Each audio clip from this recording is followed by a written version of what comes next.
Sampai dia mengatakan, hai Umar, saya tahu kau marah dengan saya. Tapi kalau kau mau dengarkan, dengarkan apa yang saya sampaikan. Waktu Umar sudah siapkan 20 sak kurma, utang Nabi SAW, baru 20 sak yang kedua, Yahudi itu bilang, gak usah siapin buat saya. Kata Umar, saya gak mau dengar kamu. Ini perintah Nabi SAW. Dia bilang, dengarkan hai Umar. Kata Umar, baik, ucapkanlah.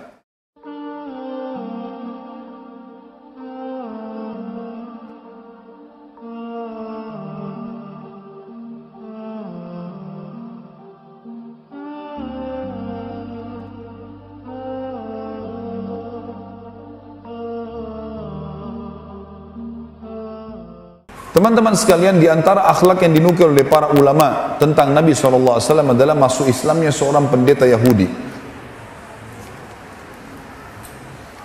Saya tidak temukan nama orang ini dalam riwayat, tetapi disebutkan seorang ruhban, pendeta Yahudi. Pernah Nabi SAW berutang padanya, mengambil 20 sak kurma. Maka Nabi SAW waktu itu sepakat akan dibayar di waktu tertentu. Belum tiba waktunya, Nabi SAW lagi nyampaikan seperti pengajian, wahyu, sahabat lagi pada ngumpul semuanya. Pintu masjid terbuka, masuk seseorang, pendeta Yahudi ini mendekati Nabi SAW, dan beliau punya imamah di kepalanya, dan ada sisa kain diletakkan dari kanan ke kiri. Tiba-tiba saja, orang Yahudi ini datang, berdiri, tidak pamit, tidak apa-apa di masjid yang Nabi SAW, sahabat semua lagi pada ngumpul dengarkan hadis. Tiba-tiba dia langsung menarik tari imamah dari belakang Nabi SAW dengan keras, sehingga membuat leher beliau tercekik. Melihat kejadian tersebut, sahabat semuanya marah secara otomatis. Maka ada satu Umar bin Khattab, sahabat Nabi, beliau marah, mengatakannya, Rasulullah izinkan saya tebas lehernya Yahudi ini. Maka Nabi SAW memberikan isyarat kepada Umar untuk tenang. Lalu Nabi dalam kondisi tercekik alaihissalatu wassalam menghadap ke orang ini, ke Yahudi ini, sambil dia berdiri dan menarik imamahnya Nabi SAW. Nabi lebih kuat dari dia secara fisik. Nabi SAW bisa kalahkan, tapi akhlak mengalahkan semua hal-hal itu. Kata Nabi SAW, hai Yahudi, kenapa? Ada apa kamu? Dia bilang, hai Muhammad, bayar segera utangmu. Dan saya tahu kalian orang-orang Quraisy suka nunda-nunda bayar utang. Orang ini sudah minta dibayar, caci maki lagi, gitu kan? Maka Nabi SAW dengan sangat tenang balik ke arah Umar lalu berkata, hai Umar, pergi ke Baitul Mal, ambil 20 sak utang saya, bayar Yahudi ini, tambah 20 sak lagi. Kata Umar, ya Rasulullah, 20 sak pertama utang anda, 20 sak kedua untuk apa? Kata Nabi SAW, hukuman karena kau telah menakut-nakuti dia. Umar yang dihukum oleh Nabi SAW. Maksudnya apa? Kalau saya ada jangan ambil keputusan. Apalagi ini penawarannya penggal lehernya ya Rasulullah. Ini bukan main-main. Maka apa yang terjadi teman-teman sekalian? Umar bin Khattab pun pergi ke Baitul Mal, diikuti oleh Yahudi ini. Umar karena jengkelnya ditinggal Yahudi ini. Sampai tiba di Baitul Mal, disiapkan 20 sak itu. Setiap Yahudi ini mau ngomong, Umar selalu hilang hindari, nggak mau mendengar omongannya gitu. Sampai dia mengatakan, hai Umar, saya tahu kau marah dengan saya. Tapi kalau kau mau dengarkan, dengarkan apa yang saya sampaikan. Waktu Umar sudah siapkan 20 sak kurma, utang Nabi SAW, baru 20 sak yang kedua, Yahudi itu bilang, nggak usah siapin buat saya. Kata Umar, saya nggak mau dengar kamu. Ini perintah Nabi SAW. Dia bilang, dengarkan hai Umar. Kata Umar, baik, ucapkanlah. Dia bilang, hai Umar, apa kau kira saya ini gila? Masuk ke masjid kalian, mencekik raja dan nabi kalian, menagih utang belum waktunya. Apa kau berpikir Umar, kenapa saya lakukan itu? Kata Umar, saya tidak tahu. Kan kau tahu dia Rasulullah SAW. Kata Yahudi, iya saya tahu.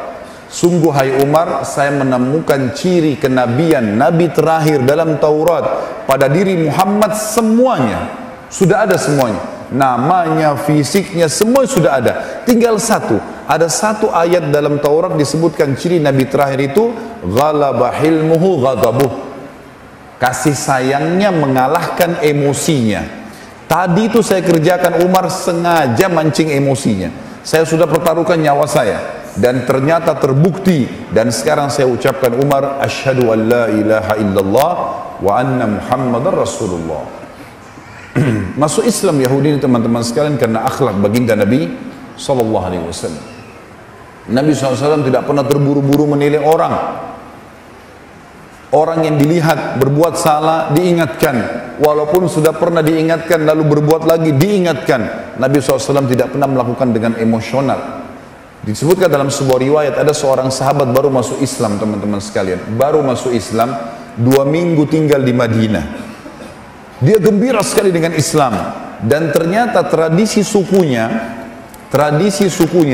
kalau ada orang yang dihormati, kepala suku kah atau siapa saja, maka yang mereka lakukan adalah dihadiahkan khamr, minuman keras untuk orang itu. Orang ini dia ingin buat seperti kejutan, sebuah surprise untuk Nabi SAW. Dia keluar di Madinah, keliling di pasar, nggak ada orang jual khamr. Khamr sudah diharamkan. Dia keluar dari Madinah, dicari mana perkampungan atau kota lain yang masih jual. Jauh dia pergi sampai sehari. Besoknya baru balik, dapat khamr dengan kendi yang bagus, terbuat dari kulit unta dan seterusnya. Dibungkus dengan rapi, kemudian dia masuk ke dalam masjid. Nabi SAW lagi duduk nyampein pengajian. Dibawa khamr itu. Semua sahabat tahu kalau ini khamr. Sekarang kalau ada orang masuk masjid sini bawain bir di sini gimana? Hah? Sahabat semua bilang gila nih orang nih. Ini bawa khamr. Nabi SAW lihat, Nabi biarin. Dibawa sampai di hadapan Nabi SAW, lalu dia mengatakan apa? Silahkan ya Rasulullah. Orang ini mengatakan apa? Silahkan. Artinya ini hadiah dari saya. Apa cara Nabi SAW mendidik dia, teman-teman sekalian? Lihat akhlak da'i, akhlak seorang Nabi harus diambil. Kata Nabi SAW, apa kau belum tahu kalau ini diharamkan oleh Allah? Orang itu langsung spontan mengatakan, tidak ya Rasulullah, saya baru masuk Islam 2 minggu. Dalam tradisi suku kami kalau hormati seseorang, kami hadiahkan khamr. Maka kata Nabi SAW, sesungguhnya Allah telah mengharamkan, maka buanglah. Spontan orang itu ambil, dibuang di depan masjid, lalu dihancurkan, dirusak tempat kendihnya.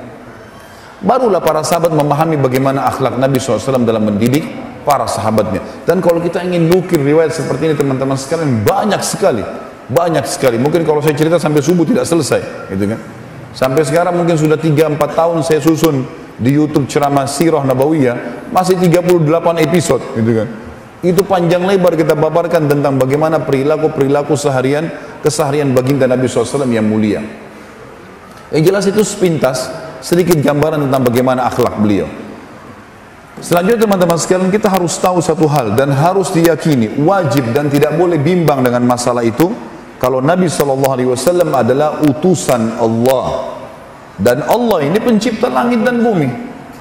Nabi SAW adalah utusan Allah, dan Allah pencipta langit dan bumi. Dan kita selalu mengakui dan mengikrarkan la ilaha illallah.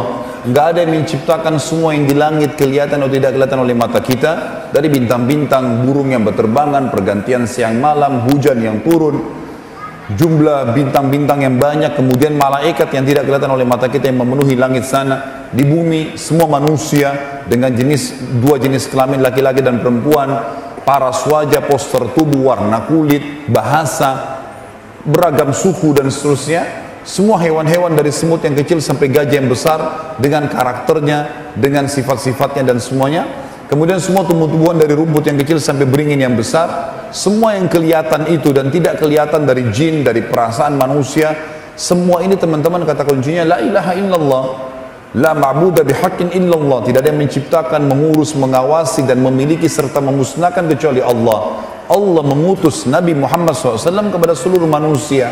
Jadi yang sedang kita bahas ini bukan seorang tokoh suku tertentu, negara tertentu atau wilayah tertentu. Kita sedang membahas utusan Sang Pencipta Allah.